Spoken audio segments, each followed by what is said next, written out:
Salut tout le monde. Bah ouais, c'est moi forcément. Bon, voilà, allez, on y retourne. Les suites de la générique. Allez, donc cette fois-ci, je vais vous parler de ce que je vous avais dit l'autre fois, tout ce que j'aime bien sur les génériques. Donc voilà, on est parti, on y va. Bon, aujourd'hui, on est jeudi. Vous avez eu la première vidéo mardi du démontage du bloc. Donc là, le bloc a été démonté entièrement, le vilebrequin déposé, remplacé par un autre. Donc voilà, allez, on va suivre. Moi, je voulais vous parler, du coup, à la suite de la deuxième vidéo, de ce que j'aime bien sur les génériques. Donc, ce que j'aime bien sur les génériques, c'est ce fameux petit système-là. On a une vis qui maintient la fourchette d'embrayage proprement au bon endroit. Impossible de l'enlever. Nickel, ça j'adore. Petit détail de générique. Bon, le carter est un peu amoché là. La chaîne, elle a dû sauter 2-3 fois. Et bon ben voilà, ça c'est pour vous dire ce petit point là qui est pas mal. Donc c'est pareil sur générique, un petit détail qui apparaît pas spécialement le premier coup, c'est que sur cette vis là, donc la vis au niveau de la boîte à clapper qui est de l'autre côté, donc là on a le trou mais là on l'a pas. Donc j'ai failli me faire avoir sans déconner, hein. Au moment d'ouvrir le bas moteur, j'étais en train de l'ouvrir et je me disais tiens c'est bizarre, on dirait qu'il reste une vis. Ouais, il restait bien une vis en effet. Donc attention, sur générique, la petite différence, c'est que tu viens enlever ta vis de ce côté-là. Voilà. Donc bah voilà les petits détails. Bon bah après il y a des petits détails que je n'aime pas sur générique forcément. C'est la prépa Frankenstein, que là j'ai horreur de voir ça, mais bon bah c'est pas moi qui l'ai touché, c'est pas moi qui l'ai fait. C'est d'origine dans tout moteur de générique comme ça. Donc vous m'excuserez pour la qualité de la Frankenstein prépa quoi.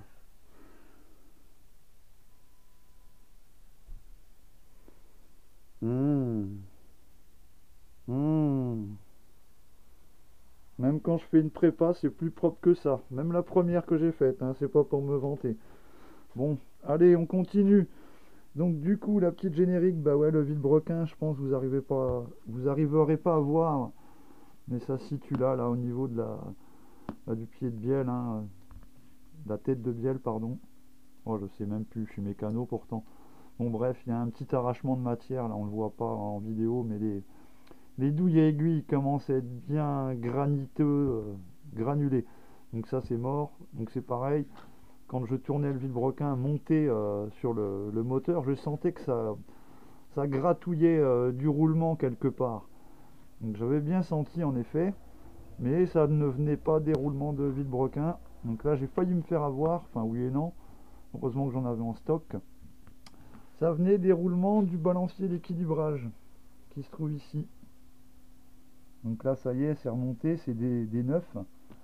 D'ailleurs il y aura des pièces de meilleure manufacture que sur générique.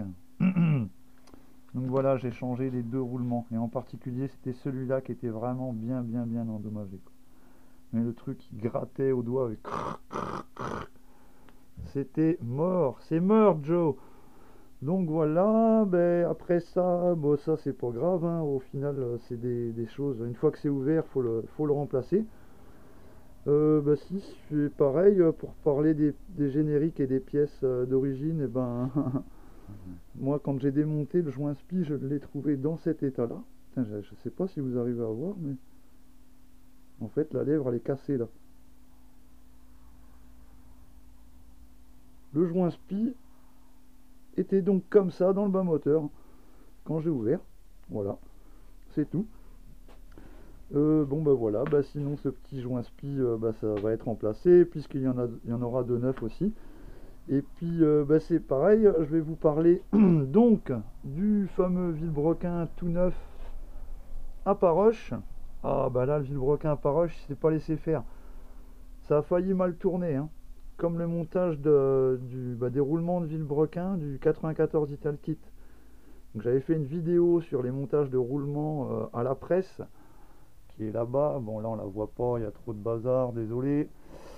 Et ce fameux roulement, normalement, il est monté, eh ben, il n'est pas monté serré hein, sur le vilebrequin, il est monté gras, c'est-à-dire qu'il doit aller tout seul dans le fond. Voilà, comme ce cas. Donc là, le vilebrequin neuf, c'était pas ce cas-là du tout. J'ai jamais pu faire rentrer le roulement dessus, c'est-à-dire que je l'amenais, et dès que j'arrivais à peu près là, toc, ça cognait mais fortement. Donc bah, j'ai été obligé de toiler un petit peu la portée du vilebrequin proprement ici. Alors vous allez me dire, mais comment t'as pu faire ça quoi? Bah, c'est pas bien dur, hein. Tu prends ton roulement, tu viens le mettre dessus, clac, tu forces, tu forces, tu forces. Partout que ça va marquer sur ta portée, sur ta soie de vilebrequin, tu viens redonner un coup de papier gentil, proprement, tout autour, sans t'acharner. Voilà. Donc si vous voulez voir comment on monte les roulements de vilebrequin pour l'autre partie, moi j'avais fait une vidéo là-dessus aussi, hein. Donc je mets une petite plaque entre les deux, on met ça à la presse, on met le roulement, un tube, on appuie dessus, et au final on en appuie sur entre les deux masses de vilebrequin. On n'écrase pas son vilebrequin dans la presse.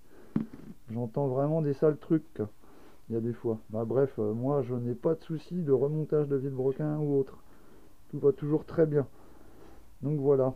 Et puis sinon, je voulais aussi vous dire ce que j'aime bien sur la petite générique. Alors là, on a encore 2-3 petites pièces qui traînent.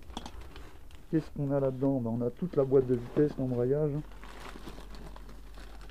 Il y en a du bazar à remonter. Hein.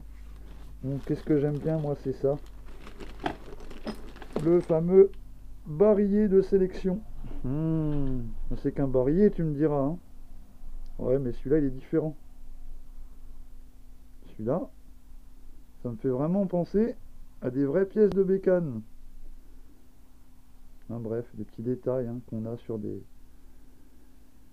d'autres montages. Ouais, c'est un peu bizarre. Hein. Entre Minarelli et générique, il y a des choses où t'es un peu perdu quand tu démontes ça la première fois. Tu n'as pas tes repères habituels. Mais cela dit, ça reste un moteur tout à fait normal, quoi. Donc voilà, j'aurais plus qu'à réassembler tout ce bazar là. Faudra remonter le balancier d'équilibrage qui se situe ici. Voilà. Je vais pas vous refaire la vidéo où je ferme le carter. Hein. Je vais apposer de la pâte à joint. Voilà, je vais encore me faire allumer. Je sais, je devrais utiliser une autre pâte CAF qui est moins chère. Mais j'ai ce tube là à finir. Hein. Je vais finir ça. Donc voilà, ces deux petits roulements ont été remplacés, deux balanciers et tous les roulements de vilebrequin, le vilebrequin en lui-même. Allez aussi, je vais vous montrer quand même le cylindre. Je l'ai retouché un petit peu à l'intérieur, moi c'est au niveau des bavures d'alésage. En fait, quand vous faites un alésage, ça fait du granitage à l'intérieur, c'est normal. Hein. Ça fait un petit granitage ça fait des petits copeaux quoi, tranchants. D'ailleurs, quand tu passes un chiffon dedans, ça gratte le chiffon, ça laisse des peluches dessus sur sur les endroits qui n'ont pas été chanfreinés, qui sont saillants. Hein. C'est complètement saillant au final. J'essaye de vous faire un petit 360 rapide. Hein. Donc voilà, j'ai bavuré tous les conduits, j'ai chanfreiné tout ça.